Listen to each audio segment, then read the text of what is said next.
নমস্কার বন্ধুরা। আজকের ভিডিওতে আমি কথা বলবো বাংলা যুবসাথী প্রকল্প ফর্মটি আপনারা কিভাবে ফিল আপ করবেন। মাননীয় মুখ্যমন্ত্রী মমতা বন্দ্যোপাধ্যায় 21 থেকে 40 বছর পর্যন্ত প্রত্যেককে 1500 টাকা করে দিচ্ছে, যেটা আপনার 1 এপ্রিল থেকে আপনার ব্যাংকে অ্যাড হওয়া শুরু হবে প্রতি মাসে। এবং এই যে ফর্মটি এটা ফিল আপ শুরু হয়েছে 15 ফেব্রুয়ারি থেকে, এবং এটি শেষ হবে 26 ফেব্রুয়ারি পর্যন্ত। এটা ফর্ম ফিল আপ জমা দেওয়া শেষ হবে। তো এই ফর্মটি আপনারা কীভাবে ফিল আপ করবেন তার ফুল প্রসেস এই ভিডিওতে আমি আপনাকে দেখাবো। তার জন্য ভিডিওটা পুরোটা বিনা স্কিপ করে দেখতে থাকুন। আর ভিডিওটি যদি দেখে আপনি একটু উপকৃত হন, অবশ্যই ভিডিওটি একটি লাইক করে দেবেন এবং চ্যানেলটি সাবস্ক্রাইব করে পাশে থাকা বেল আইকনটি প্রেস করে দেবেন। তো বন্ধুরা, প্রথমেই দেখুন এখানে আপনাকে বলে দেখুন, এখানে লেখা আছে ইংরেজি বড় অক্ষরে আপনাকে এটা পূরণ করতে হবে।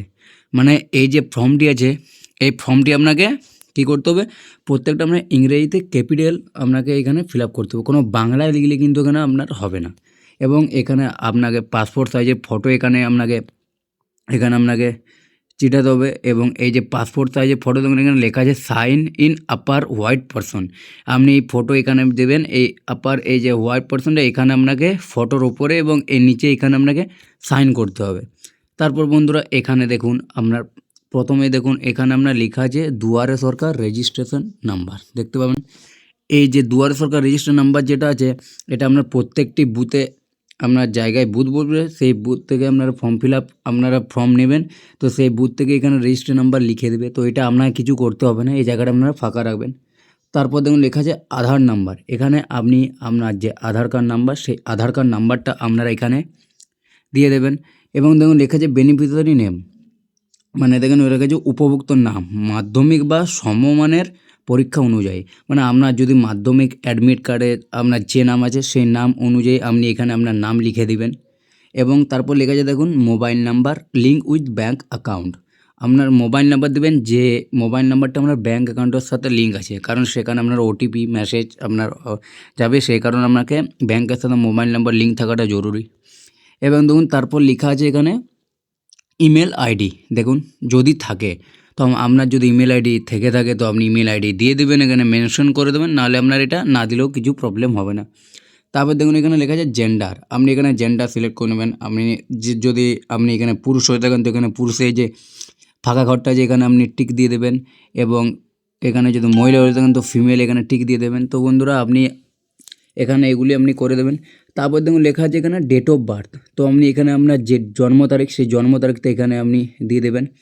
এবং আপনার যে জন্ম তারিখ সেই জন্ম তারিখ অনুযায়ী 1/4/2026 পর্যন্ত আপনার যত বয়স হবে সেই বয়সটা আপনাকে এখানে লিখে দিতে হবে, দেখতে পাচ্ছেন। তো আপনি এগুলো করে দেওয়ার পর আপনি নিচে স্ক্রল করে এখানে দেখুন আপনাকে ফাদার্স নেম, আপনার বাবার নাম এখানে আপনি লিখে দেবেন। এবং মাদার্স নেম আপনার মায়ের নাম এখানে লিখে দেবেন। এবং স্পোর্টস নেম দেখুন এখানে লেখা আছে স্পোর্টস নেম, তো স্বামী বা স্ত্রীর নাম।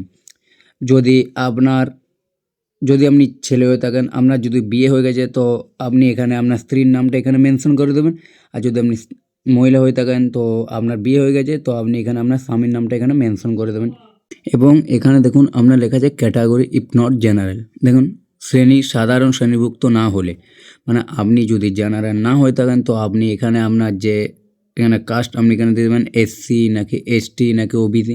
আর যদি আপনি জেনারেল হয়ে থাকেন তো এখানে আপনার কিছু করতে হবে না। এবং আপনি যদি এসসি এসটি ওবিসির মধ্যে হয়ে থাকেন তো আপনার এসসি এসটি ওবিসির সার্টিফিকেট যে নাম্বার সেই নাম্বারটা আপনি এখানে মেনশন করে দেবেন। তো এখানে আপনি এখানে মেনশন করে দেবেন। আর যদি জেনারেল হয়ে থাকেন তো আপনাকে এখানে কিছু করতে হবে না, জাস্ট এটা আপনি ফাঁকা রেখে দেবেন। তারপর এখানে দেখুন ম্যারিটাল স্ট্যাটাস, তো এখানে আপনি বিবাহিত নাকি অবিবাহিত, তো দেখুন এখানে আপনার সমস্ত আছে। তো আপনি এখানে ম্যারেড আনম্যারেড এগুলো সব আপনি এখানে দাগ দিবেন। তারপর এখানে দেখুন নাকি সেপারেট সমস্ত এখানে আছে, এগুলো আপনি দিয়ে দেবেন। তারপর এখানে দেখুন আপনার লেখা আছে দেখুন বাড়ির নম্বর, প্রাপ্তম নম্বর যেটা লেখা।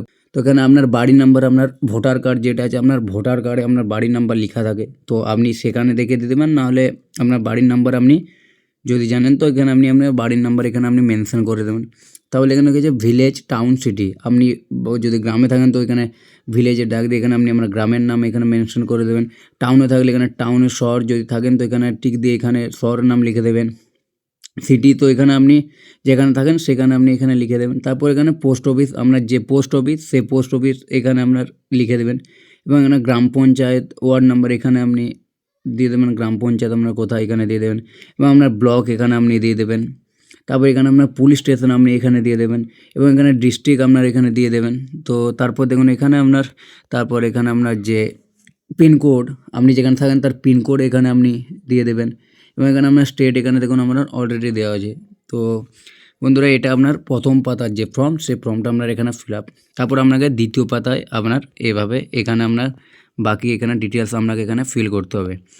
প্রথমেই দেখুন এখানে লেখা আছে মাধ্যমিকের সমতুল্য পরীক্ষা। আপনি যে মাধ্যমিকের অ্যাডমিট কার্ড যে রোল নাম্বার, সেই রোল নাম্বারটা আপনাকে এখানে রোলটা প্রথমে দিতে হবে এবং নাম্বারটা এখানে মেনশন করতে হবে এবং আপনি কত সালে মাধ্যমিক পাস করেছেন সেটা আপনাকে এখানে দিয়ে দিতে হবে এবং আপনার যে বোর্ড, আপনার কোন বোর্ডে সেটা আপনাকে এখানে লিখে দিতে হবে এবং এখানে আপনার টিক দিতে হবে। তো আপনি যদি WPPSC এখানে টিক দিয়ে এখানে আপনাকে এটা মেনশন করে দিতে হবে এবং এখানে দেখুন লেখা আছে এডুকেশনাল কোয়ালিফিকেশন হায়েস্ট, মানে আপনি মাধ্যমিকেরও উপরে যদি আপনি পড়াশোনা করে থাকেন তো এখানে আপনি এটা লিখে দেবেন।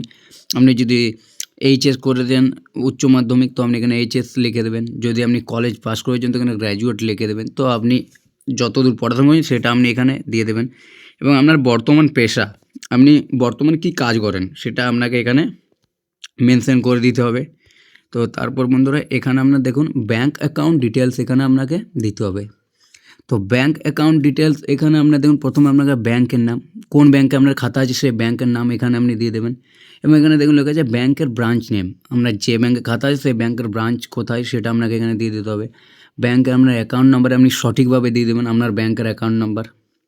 তবে এখানে দেখুন এখানে রয়েছে IFSC কোড, আপনার যে ব্যাংক সেই ব্যাংকের IFSC কোড আপনি এখানে দিয়ে দেবেন। তারপর বন্ধুরা এখানে আপনার দেখুন লেখা আছে, দেখতে পাবেন অন্য কোনো সরকারি সাহায্য পান কি না, রাজ্য সরকার প্রদত্ত শিক্ষাগত সুবিধা বা বৃত্তি ছাড়া।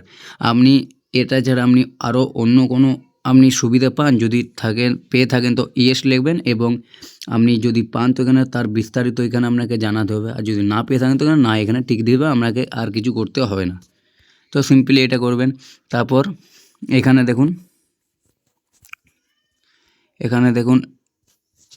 তারপর বন্ধুরা এগুলো করার পর এখানে দেখতে পাবেন আপনার যে ফর্ম এটা আপনার কমপ্লিট। তারপর এখানে দেখুন আপনার লেখা আছে, দেখুন অনুগ্রহ করে উপযুক্ত বক্সে টিক দিন। তো আপনার মাধ্যমিক বা সমতুল্য পরীক্ষার অ্যাডমিট কার্ড যদি আপনি দেন তো এখানে আপনি টিক দেবেন এবং অ্যাডমিট কার্ড আপনি এখানে জেরক্স, মাধ্যমিকের দেখুন এখানে মার্কশিট বা সার্টিফিকেট এডুকেশন কোয়ালিফিকেশন এখানে আপনি জেরক্স এগুলো সব আপনি রেডি রাখবেন। তো এইগুলো আপনি সমস্ত আপনাকে জমা দিতে হবে। Aadhaar card xerox, voter card xerox, তো ব্যাঙ্ক অ্যাকাউন্ট পাসবইয়ের প্রথম পাতা, এগুলো আপনি এখানে টিক দিবেন এবং এগুলি আপনার এখানে যে ফর্মটা আছে ফর্মের সঙ্গে আপনার জমা দিয়ে দেবেন। তারপর বন্ধুরা জমা দেওয়ার পর এখানে দেখতে পাবেন আপনার নিচে যে একদম নিচে যাবেন এবং নিচে যাওয়ার পর দেখুন এখানে আপনাকে এই যে অ্যাপ্লিকেশন এখানে আপনাকে লিখতে হবে। আপনাকে এখানে প্রথমে আপনি দেখুন আবেদন করার আগে এখানে আপনি আপনার সাইন করবেন এবং আপনি কত তারিখে এটা আপনি জমা দিচ্ছেন সেটা আপনি এখানে মেনশন করে দেবেন সিম্পলি। তো তারপর এখানে আপনারা দেখতে পাবেন এখানে দুয়ারে সরকার রেজিস্টার নাম্বার, এটা আপনার কিছু করতে হবে না, এটা তারাই লিখে দেবে এবং এখানে লেখা দেখুন এখানে যে ফাঁকা ঘরটা এখানে আপনি আপনার নাম লিখবেন এবং আপনি যদি ছেলে হয়ে থাকেন তো সন এখানে দাগ দেবেন এবং আপনার বাবার নামটা এখানে মেনশন করে দেবেন। মেয়ে হয়ে থাকলে ডটারে ডাক দেবেন, বাবার নামটা এখানে মেনশন করে দেবেন। তারপর এখানে অ্যাপ্লিকেশন নাম্বার, এখানে আপনার অ্যাপ্লিকেশন নাম্বার এখানে আপনি লিখে দেবেন এবং এখানে আপনার যে অ্যাপ্লিকেশনটা আপনি যত তারিখ করছেন সেই ডেটটা আপনি এখানে দিয়ে দেবেন এবং এখানে আপনার মোবাইল নাম্বার দিয়ে দেবেন এবং এখানে আপনার আধার নাম্বার এখানে আপনার দিয়ে দেবেন। বন্ধুরা এইগুলো দিয়ে দেওয়ার পর আপনার যে ফর্ম পুরোটা কমপ্লিট আপনি জমা দেবেন। এই যে লিস্টটা, এই লিস্টটা আপনার কেটে এটা আপনাকে আপনার যে ফর্ম এটা তারা জমা নেবে এবং এই লিস্টটা আপনাকে এটা জমা দেবে এবং এটা আপনি রেখে দেবেন। যদি কোনো প্রবলেম হয় তো এই কাগজটা দেখতে চাইতে পারে। তো এই ছিল আজকের ফর্ম ফিল আপ। আপনারা এইভাবেই দুয়ারে সরকার ফর্ম ফিল আপ খুব সহজেই ফিল আপ করতে পারবেন। আশা করি ভিডিওটা দেখে আপনারা বুঝতে পেরেছেন। তো বন্ধুরা চলুন ভিডিওটা আজকের মতো এখানে শেষ করছি, দেখা হবে নেক্সট ভিডিওতে। ততক্ষণ ভালো থাকবেন, সুস্থ থাকবেন।